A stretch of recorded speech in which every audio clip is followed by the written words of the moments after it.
Shalom, salam damai.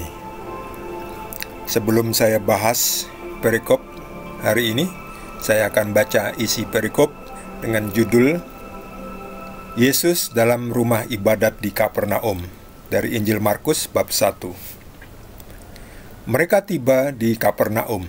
Setelah hari Sabat mulai, Yesus segera masuk ke dalam rumah ibadat dan mengajar. Mereka takjub mendengar pengajarannya, sebab ia mengajar mereka sebagai orang yang berkuasa, tidak seperti ahli-ahli Taurat. Pada waktu itu, di dalam rumah ibadat itu, ada seorang yang kerasukan roh jahat. Orang itu berteriak, "Apa urusanmu dengan kami, hai Yesus orang Nazaret? Engkau datang hendak membinasakan kami? Aku tahu siapa engkau, yang kudus dari Allah." Tetapi Yesus menghardiknya, katanya, "Diam, keluarlah daripadanya." Roh jahat itu menggoncang-goncang orang itu, dan sambil menjerit dengan suara nyaring, ia keluar daripadanya.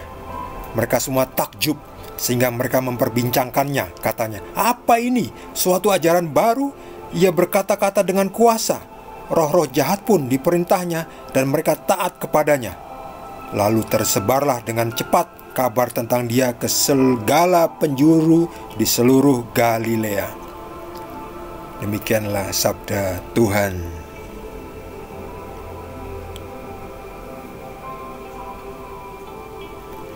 Ini orang kerasukan setan.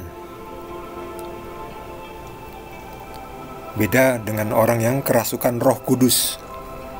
Yang kerasukan setan tuh yaitu mengerikan. Orang yang kerasukan Roh Kudus tuh kelihatan sejuk. Yesus berada di rumah Tuhan, ya, di rumah ibadatnya, di gereja, di sinagoga, lalu mengajar. Yesus adalah guru, ya. Nggak hanya Tuhan, Yesus juga guru. Kita memanggilnya guru, rabi, guru, bapa, anak bapa, Tuhan. Jadi sebutan untuk Yesus banyak, ya. Ada yang mengatakan salah seorang dari nabi, ya, karena mereka belum mengenal siapa Yesus. Tetapi kalau mereka sudah mengenal, mereka akan tahu bahwa Yesus adalah Tuhan. Bahkan orang yang kerasukan setan ini pun tahu, bahkan setan pun tahu bahwa Yesus adalah yang kudus dari Tuhan. "Aku tahu siapa engkau," kata orang yang kerasukan itu, ya, yang kudus dari Tuhan. Lihat ini. Jelas setan tahu siapa Tuhan. Setan itu kan musuh utamanya Tuhan, musuh bebuyutannya. Karena ada di dunia roh, kan. Setan itu kan ada dalam dunia roh. Tuhan itu kan juga roh. Nah, Tuhan yang menjadi manusia. Ini orang setan yang merasuki tubuh manusia. Setan bisa ngomong. Jadi yang ngomong ini bukan orang itu. Yang mengomong yang bahwa Yesus adalah yang kudus dari Tuhan, itu adalah setan. Jadi setan tahu Tuhan. Oh, setan kenal betul Tuhan. Tahu. Ya, orang manusia itu malah bodoh, ya, malah nggak tahu Yesus adalah Tuhan. Tapi setan meskipun tahu Tuhan, tapi setan itu tidak mau ngikuti Yesus. Karena apa? Karena memang musuhan. Meskipun tahu Yesus adalah Tuhan, tapi nggak mau ngikuti Yesus. Karena apa? Karena memang musuhan. Setan dan Tuhan itu musuhan. Nggak bisa, makanya di surga itu nggak ada setan. Setan ada tempatnya sendiri, ya, di kerajaan neraka namanya. Nah, Yesus tidak mau setan itu memberitahu bahwa ia adalah yang kudus dari Tuhan. Ia adalah Tuhan itu sendiri, sama dengan Bapa. Aku dan Bapa adalah satu. Jadi orang-orang yang tidak mengenal Yesus minta bukti mana di Alkitab. Yesus pernah mengatakan bahwa "Aku adalah Tuhan, sembahlah aku." Yesus gak mau ngomong saya adalah Tuhan. Itu orang penipu yang seperti itu, yang senang ngomong-ngomong kosong itu, ya. Aku adalah ini, aku adalah itu, aku adalah orang hebat. Tapi ternyata kosong. Yesus tuh gak ngomong kosong, Yesus tuh berisi. Gak perlulah orang orang lain tahu saya Tuhan, yang penting tindakan saya sudah menunjukkan bahwa saya adalah Tuhan. Diam, keluarlah daripadanya. Roh jahat itu keluar dari orang itu, tapi sebelumnya menggoncang-goncang orang itu ya, sambil menjerit dengan suara nyaring. Si setan itu keluar daripadanya. Lalu mereka takjub nih, orang-orang ini. Apa ini? Ajaran barukah? Ia berkata-kata dengan kuasa. Roh-roh jahat pun taat kepadanya. Lalu tersebar ya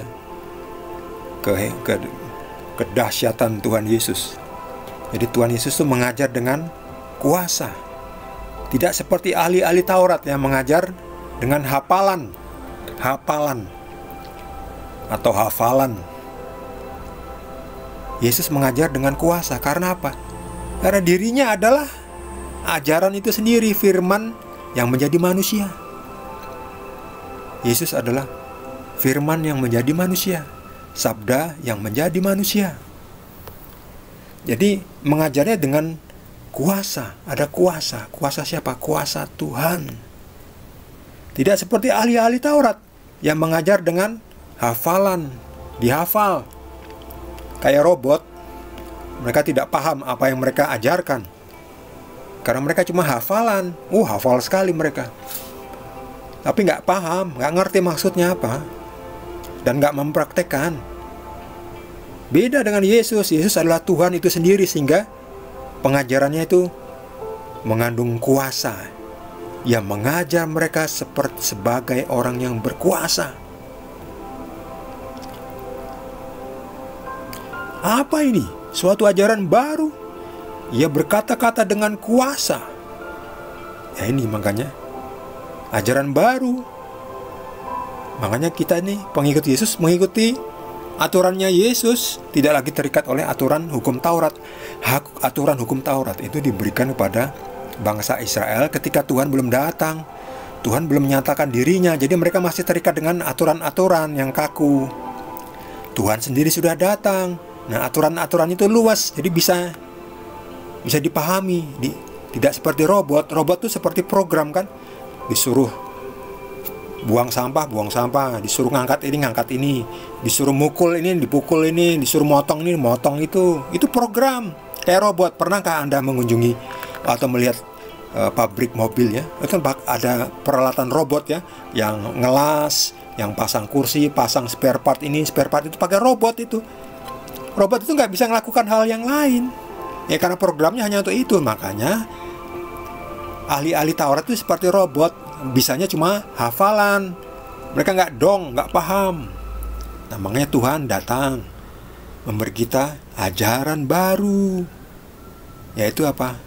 Kasihilah Tuhan Allahmu dan kasihilah sesamamu manusia.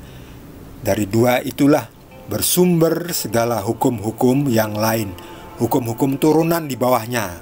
Tapi yang penting itu kasihilah Tuhan dan sesamamu manusia ya. Jadi kalau ada hukum-hukum lain turunan di bawahnya yang melanggar hukum kasihilah sesamamu manusia, jangan lakukan hukum itu. Hukum itu harus diperbaiki.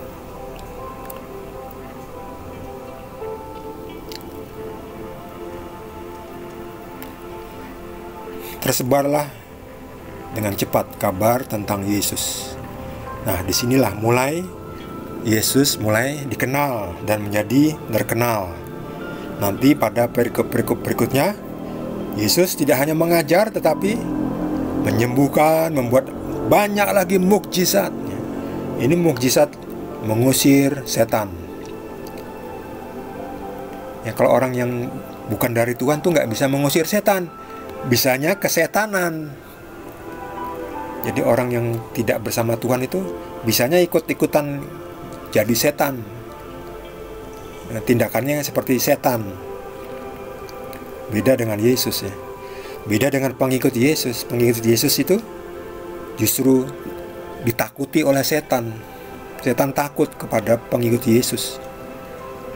Walaupun pengikut Yesus bisa disiksa, dianiaya, disalibkan, tetapi setan tidak berkuasa menganiaya, mencabut, mengambil rohnya. Sebab rohnya milik Tuhan Yesus dan dijaga oleh Tuhan Yesus. Bagi saudara yang mendapatkan tambahan penjelasan dari Tuhan Yesus, boleh juga berbagi dengan kita semua. Bagi yang belum subscribe, jangan lupa di subscribe dan juga di like sebagai wujud dukungan untuk channel ini, supaya channel ini dapat terus membuat video tentang kabar baik dari Tuhan Yesus. Terima kasih. Tuhan Yesus berkati kita semua.